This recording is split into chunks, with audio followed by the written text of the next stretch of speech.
Hello guys, कैसे हैं आप लोग। आशा करता हूँ आप सभी अच्छे होंगे और अपने एग्जाम की बढ़िया तैयारी कर रहे होंगे। मेरा नाम है अंकित अग्नोत्री। आप सभी का स्वागत है Shri Ram IAS PCS channel पे।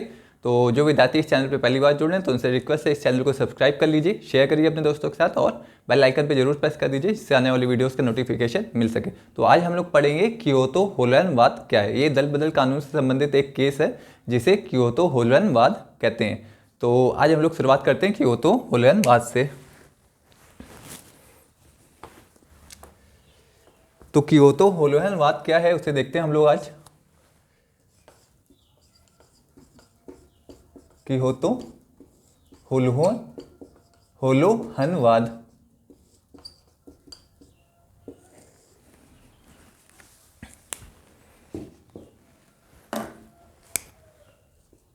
तो आज हम लोग पढ़ेंगे कियोतो होलोन वाद क्या है। ये दल बदल कानून से संबंधित एक केस है।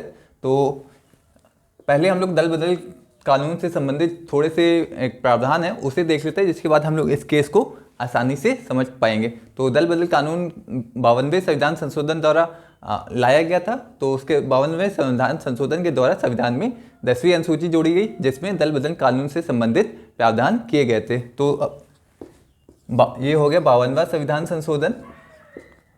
52वां संविधान संशोधन के द्वारा संविधान में 10वीं अनुसूची जोड़ी गई थी। 52वें संविधान संशोधन 1985 द्वारा दल बदल को थोड़ा हम लोग एक बार बेसिक देख लेंगे तो उसके बाद हम लोग इस केस को आसानी से समझ पाएंगे। दल बदल को प्रतिबंधित करने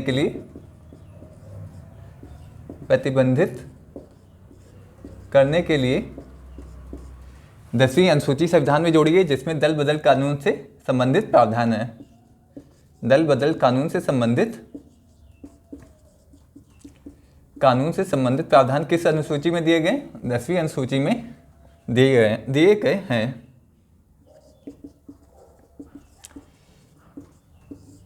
अब इसमें जो भी 10वीं अनुसूची में दल बदल के प्रावधान दिए गए थे उसमें थोड़ा से विवाद होने लगा था। तो जैसे ही दल बदल कानून 1985 में लागू हुआ तो उससे संबंधित विवाद भी होने लगे। तो थोड़े से ऐसे प्रावधान थे इस अनुसूची में जिसके कारण विवाद उत्पन्न हुए। तो हम लोग पहले वो दो प्रावधान देख लेते हैं जिस कारण ये विवाद उत्पन्न हुए। और एक जो नागालैंड के राजनेता थे कियोतो होलोन, ये सुप्रीम कोर्ट गए उन विवादित प्रावधानों को लेकर जिस कारण इस केस को कियोतो होलोन वाद कहते हैं।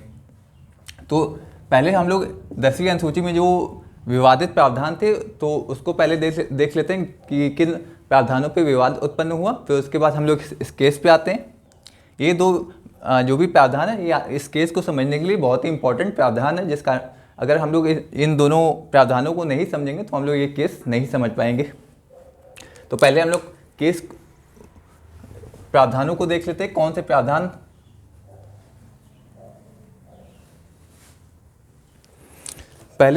पहला प्रावधान ये था कि 10वीं अनुसूची जो जोड़ी गई थी 52वें संविधान संशोधन द्वारा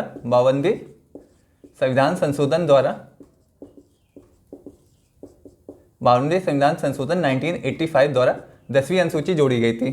तो इसमें दो प्रावधान देखते हैं कि किस कारण विवाद उत्पन्न हुआ। पहला था कि संसद के सदस्यों की अयोग्यता का निर्धारण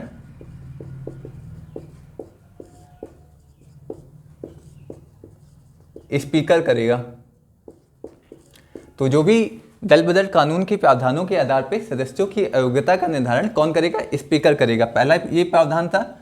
और लेकिन इसमें क्या था, जो भी स्पीकर अपना निर्णय देगा वो अंतिम होगा, उसे किसी भी न्यायालय में चुनौती नहीं दी जा सकती। अर्थात जो भी स्पीकर के निर्णय का न्यायिक पुनरावलोकन नहीं किया जा सकता है। तो इसमें क्या होगा, स्पीकर का निर्णय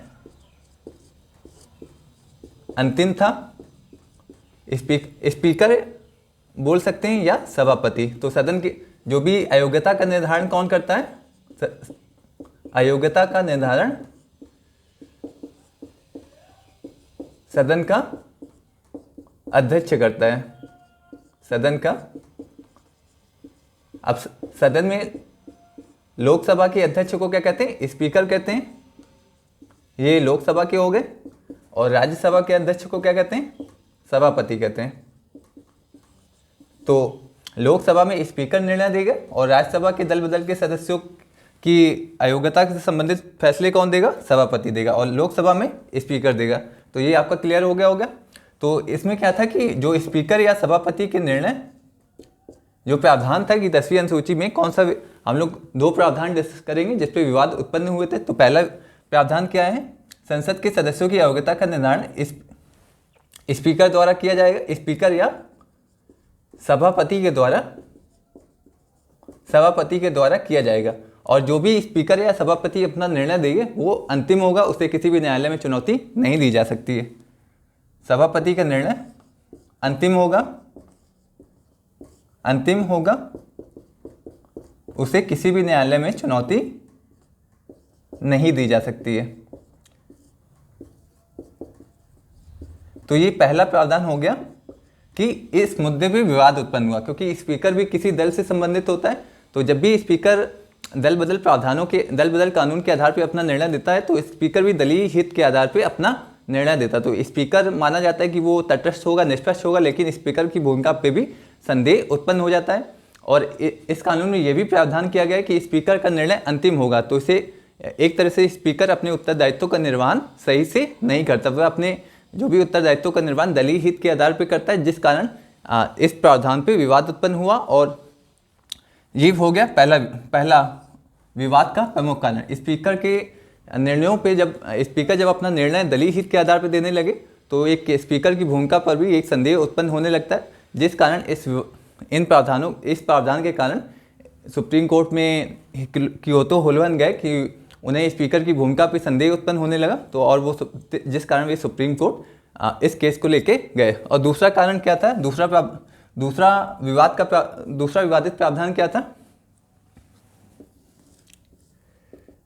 पहला आप लोग नोट कर लीजिए, फिर इसके बाद हम लोग दूसरे पे आते हैं। गाइस, ये बहुत ही इंपॉर्टेंट केस है। क्योतो होल्वन बाद दल बदल कानून के संबंध में एक लैंडमार्क जजमेंट इस केस में दिया गया था। तो आप लोग के एग्जाम्स के लिए बहुत ही इंपॉर्टेंट केस है। तो ये पहला विवादित प्रावधान हो गया कि जो भी दल बदल कानून के आधार पे जो भी सदस्यों की योग्यता या अयोग्यता का निर्धारण स्पीकर द्वारा किया जाएगा और उस पर उसका कोई न्यायिक पुनर्विलोकन नहीं होगा। तो एक ये विवादित प्रावधान हो गया। अब हम लोग दूसरे पे डिस्कस करते हैं।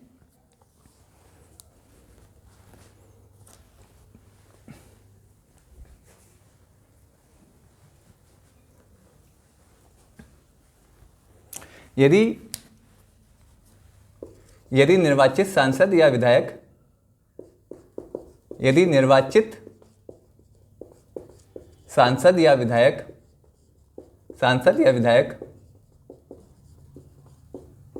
पार्टी के निर्देश का उल्लंघन करता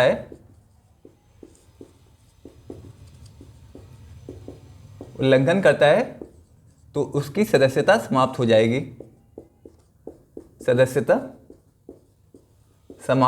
हो जाएगी। तो इससे क्या होगा कि गाइस, अगर आपने पार्टी के निर्देश का उल्लंघन किया तो आपकी सदस्यता समाप्त होने का खतरा आप पे बना रहता है।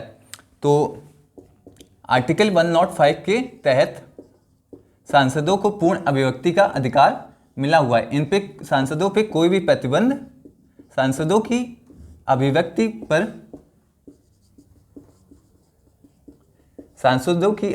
पर किसी भी सदन के भीतर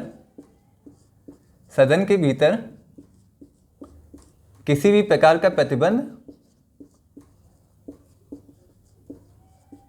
नहीं है। ये किस आर्टिकल में उल्लेख है इसका? ये आर्टिकल 105 पे स्पीकर जो भी सदन के सदस्य होते हैं उनको पूर्ण अभिव्यक्ति का अधिकार मिला हुआ है। लेकिन यदि दल बदल कानून में एक ऐसा प्रावधान है, यदि आपने पार्टी के निर्देश का उल्लंघन किया तो आपकी सदस्यता समाप्त हो जाएगी। इससे क्या होता है, जो भी सांसद होते हैं उनकी अभिव्यक्ति की स्वतंत्रता का हनन होता है। क्योंकि अगर आपने यहाँ पे क्या होता है, सांसद अपनी निजी राय रखने से घबराते हैं कि उन्हें डर लगा रहता है कि कहीं यदि हमने पार्टी के निर्देश का उल्लंघन किया तो उनकी सदस्यता खतरे में पड़ सकती है। तो इस कारण क्या होता है, सांसदों की अभिव्यक्ति की स्वतंत्रता का हनन होता है। किसके कारण होता है? इस प्रावधान के कारण। यदि आपने पार्टी के निर्देश का उल्लंघन किया, यदि आपने पार्टी के विचारों के विरुद्ध कुछ भी कहा, तो आपकी स्वतंत्रता जो भी आपकी सदस्यता है वो समाप्त हो सकती। तो ये दो विवादित प्रावधान थे, जिस कारण कियोतो होलन नागालैंड के राजनेता थे वो इन प्रावधानों को लेकर सुप्रीम कोर्ट पहुंचे और सुप्रीम कोर्ट ने फिर अपना एक निर्णय दिया। तो उस निर्णय को हम लोग देखते हैं। बहुत ही लैंडमार्क जजमेंट दिया था सुप्रीम कोर्ट ने इस केस में।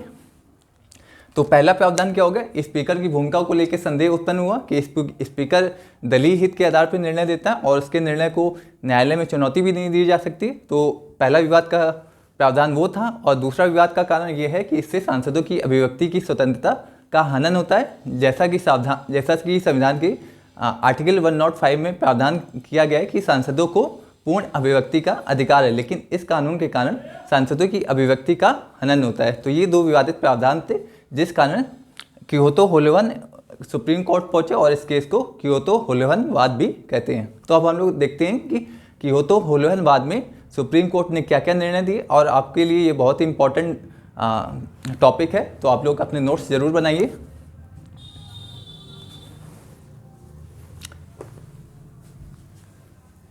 अब हम लोग देखते हैं कियोतो होलोवन वाद में क्या निर्णय दिए। और जो नागालैंड के राजनेता थे कियोतो होलोवन वाद, इन जो अभी हम लोग ने प्रावधान डिस्कस किए, इसे लेकर वो सुप्रीम कोर्ट पहुंचते हैं, जिस कारण इस केस को कियोतो होलोवन वाद कहते हैं। अब सुप्रीम कोर्ट के निर्णय देखते हैं, क्या क्या निर्णय सुप्रीम कोर्ट ने सुनाए।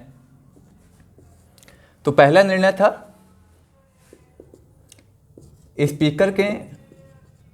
स्पीकर दल बदल कानून के आधार पे जो भी निर्णय देगा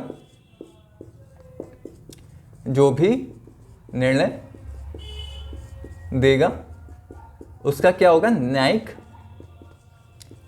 पुनरावलोकन होगा। न्यायिक पुनरावलोकन होगा, किसका होगा, स्पीकर के निर्णयों का, स्पीकर या सभापति के निर्णयों का। गाइस, कानून में क्या प्रावधान था कि स्पीकर व सभापति दल बदल कानून के आधार पर जो भी निर्णय देंगे उनका न्यायिक पुनरावलोकन नहीं होगा, वो फैसला अंतिम होगा। लेकिन सुप्रीम कोर्ट ने इस केस में क्या फैसला दिया कि स्पीकर दल बदल कानून के आधार पर जो भी फैसला देगा उसका न्यायिक पुनरावलोकन होगा, क्योंकि स्पीकर जब भी दल बदल कानून के आधार पर सदस्यों की अयोग्यता व योग्यता का निर्धारण करता है तो वो एक अर्ध न्यायिक कार्य कर रहा है, जिस कारण उसका न्यायिक पुनरावलोकन किया जाएगा। तो अर्ध न्यायिक का मतलब देखते हैं कि अर्ध न्यायिक का मतलब क्या होता है। तो सुप्रीम कोर्ट ने क्या बोला, स्पीकर अर्ध न्यायिक कार्य करता है जब वो सदस्यों की योग्यता व अयोग्यता के बारे में निर्धारण करता है, तो वो अर्ध न्यायिक कार्य कर रहा है, अर्ध न्यायिक कार्य करता है। अर्ध न्यायिक कार्य जब स्पीकर करेगा तो सभी अर्ध न्यायिक कार्यों की समीक्षा कौन करता है, वो सुप्रीम कोर्ट को उसका अधिकार है कि वो सभी अर्ध न्यायिक कार्यों की समीक्षा करे। अर्ध न्यायिक कार्य स्पीकर कर रहा है तो सुप्रीम कोर्ट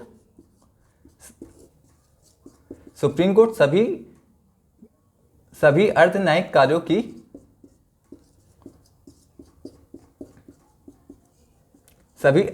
कार्यों की समीक्षा करेगा।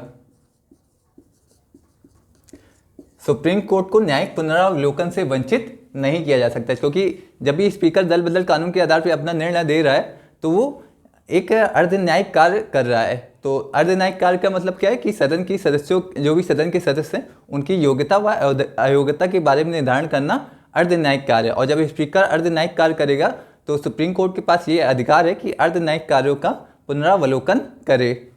उसे कोई भी कानून न्यायिक पुनरावलोकन से कोई भी कानून सुप्रीम कोर्ट के इस अधिकार को छीन नहीं सकता है। तो ये सुप्रीम कोर्ट का पहला फैसला क्या है, बहुत ही लैंडमार्क जजमेंट था कि सुप्रीम कोर्ट ने पहली बार कभी ये कहा कि स्पीकर के दल बदल कानून के आधार पे स्पीकर जो भी निर्णय देगा उसका न्यायिक पुनरावलोकन किया जाएगा। तो एक पहला बहुत ही लैंडमार्क डिसीजन था सुप्रीम कोर्ट का इस केस में। तो इसे आप लोग नोट डाउन कर लीजिए। और अर्ध न्यायिक कार्य देख लीजिए क्या होता है। स्पीकर के दो कार्य होते हैं। स्पीकर के दो कार्य होते हैं। पहला क्या होता है? प्रक्रियात्मक कार्य, प्रक्रियात्मक कार्य। दूसरा अर्ध न्यायिक कार्य, अर्ध न्यायिक कार्य। तो प्रक्रियात्मक कार्य क्या हो गया? सदन की बैठक कैसे चलेगी? सदन की बैठक कैसे चलेगी? प्रश्नकाल कब होगा? तो ये हो गया स्पीकर के प्रक्रियात्मक कार्य। और अर्ध न्यायिक कार्य क्या होता है? सदन के सदस्यों की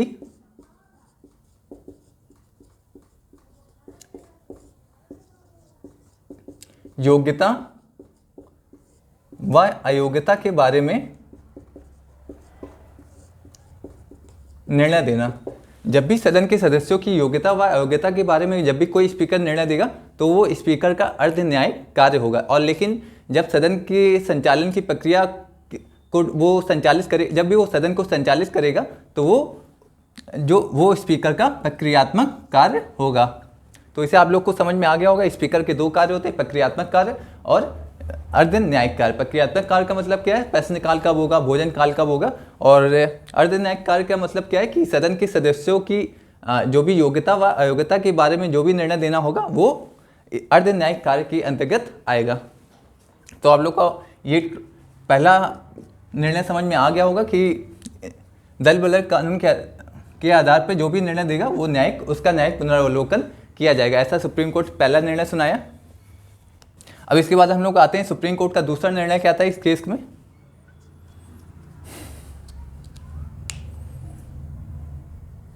इसे आप लोग नोट डाउन कर लीजिए। फिर हम लोग आते हैं दूसरा निर्णय जो सुनाया सुप्रीम कोर्ट ने इस केस में।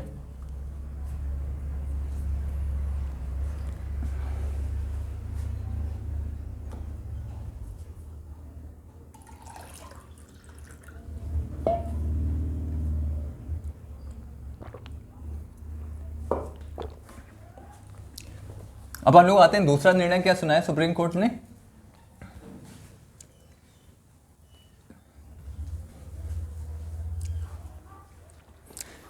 तो सुप्रीम कोर्ट ने दूसरा निर्णय सुनाया। सेकंड पॉइंट क्या है कि न्यायिक पुनर्विलोकन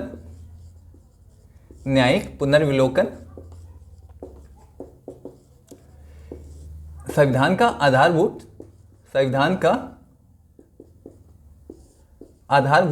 ढांचा है। आधारभूत ढांचा है मतलब कि संसद संविधान संशोधन के दौरान न्यायिक पुनर्विलोकन से सुप्रीम कोर्ट को वंचित नहीं कर सकती है। न्यायिक पुनर्विलोकन संविधान का आधारभूत ढांचा है। तो जो संसद संविधान संशोधन के दौरान जो भी न्यायपालिका का जो न्यायिक पुनर्विलोकन की शक्ति है उससे वंचित सुप्रीम कोर्ट या न्यायालय को नहीं कर सकती है। तो इन्होंने दूसरा पॉइंट क्या सुना है कि न्यायिक पुनर्विलोकन संविधान का आधारभूत ढांचा है। और ये आधारभूत ढांचे का सिद्धांत किस केस में दिया गया था? केशवानंद भारती केस में आधारभूत ढांचे का सिद्धांत प्रतिपादित किया गया था।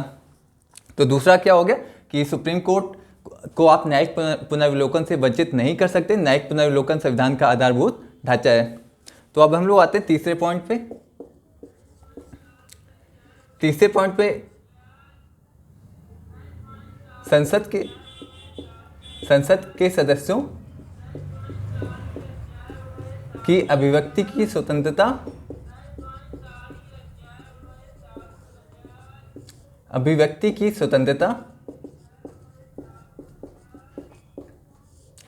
तो तीसरे पॉइंट में क्या बताया गया गाइस कि जो ये कानून है दल बदल कानून, ये संसद के सदस्यों की अभिव्यक्ति की स्वतंत्रता का हनन किसी भी प्रकार से नहीं करती है। ना ही ये संसदीय शासन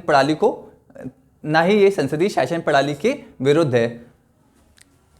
तो इसमें क्या सुप्रीम कोर्ट ने कहा कि जो भी एक कानून है, ये कानून किसी भी प्रकार से संसदीय शासन प्रणाली के विरुद्ध नहीं है। संसदीय शासन प्रणाली के विरुद्ध नहीं है। तो गाइस इसमें सुप्रीम कोर्ट ने स्पष्ट रूप से कह दिया कि ये जो दल बदल कानून है ये सांसदों की अभिव्यक्ति की स्वतंत्रता का हनन नहीं करता है। और दूसरा पॉइंट उन्होंने क्या कहा कि ये जो सांसद हैं अपने निजी स्वार्थ के आधार पे दल बदल करते हैं, तो ये निजी स्वार्थ के आधार पे दल बदल करना सांसदों का बिल्कुल भी नैतिक नहीं है। इसलिए इनका जो भी दल बदल करते हैं तो उसको इन्होंने तो सुप्रीम कोर्ट ने दल बदल कानून को संवैधानिक माना है। उन्होंने इसे माना कि ये संवैधानिक कानून है, और जो भी संसद के सदस्य होते हैं या विधायक, जो राज्यों के विधायक होते हैं, उन्हें अपने निजी लाभ के लिए दल बदल की इजाज़त नहीं दी जा सकती। इसलिए सुप्रीम कोर्ट ने इस कानून को, दल बदल कानून को संवैधानिक माना। तो ये हो गया तीसरा पॉइंट कि सुप्रीम कोर्ट ने क्या कहा।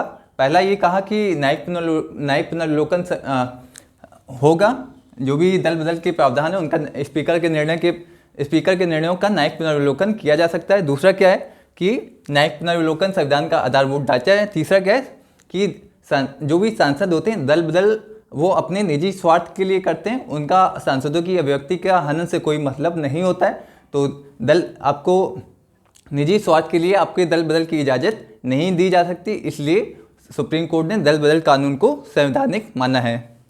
तो ये हो गया, सुप्रीम कोर्ट ने दल बदल कानून को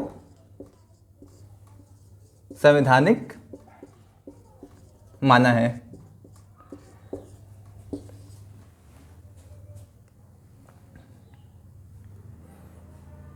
तो सुप्रीम कोर्ट का कहना यह था कि दल बदल जो भी दल बदल कानून है इसका संसदीय शासन जो सांसदों की अभिव्यक्ति की स्वतंत्रता पे किसी भी प्रकार का कोई प्रतिकूल प्रभाव नहीं पड़ता है। यदि सांसद या विधायक अपने दल बदल कर रहे हैं तो वो निजी स्वार्थ के लिए कर रहे हैं, और सुप्रीम कोर्ट ऐसी बिल्कुल इजाज़त नहीं दे सकता कि वो अपने निजी स्वार्थ के लिए दल बदल करें। इसलिए सुप्रीम कोर्ट ने इस कानून को संवैधानिक माना है। तो आपका ये आज का क्योतो होलैंड आपका खत्म हो गया। हम लोगों ने दल बदल कानून के थोड़े बेसिक्स को जाना कि किस संविधान संशोधन द्वारा दल बदल कानून लाया गया। तो 52 संविधान संशोधन द्वारा दल बदल कानून को लाया गया, और क्योतो होलैंड दल बदल कानून से संबंधित है। तो इस कानून में सुप्रीम कोर्ट ने क्या क्या लैंडमार्क जजमेंट दिए कि स्पीकर के निर्णयों का न्यायिक पुनर्विलोकन होगा, पहला पॉइंट। और दूसरा पॉइंट क्या है, न्यायिक पुनर्विलोकन संविधान का आधारभूत ढांचा है, सेकंड पॉइंट। थर्ड पॉइंट क्या है, जो भी सांसद या विधायक दल बदल करते हैं वो अपने निजी स्वार्थ के लिए करते हैं, तो इसलिए सुप्रीम कोर्ट ऐसी परमिशन नहीं दे सकता है। सुप्रीम कोर्ट इस कानून को संवैधानिक मानता है। तो आज का हम लोग का ये टॉपिक कंप्लीट हो गया। जो विद्यार्थी पहली बार जुड़े हैं तो उनसे रिक्वेस्ट, इस चैनल को सब्सक्राइब करिए, शेयर करिए अपने दोस्तों के साथ। Thank you so much guys.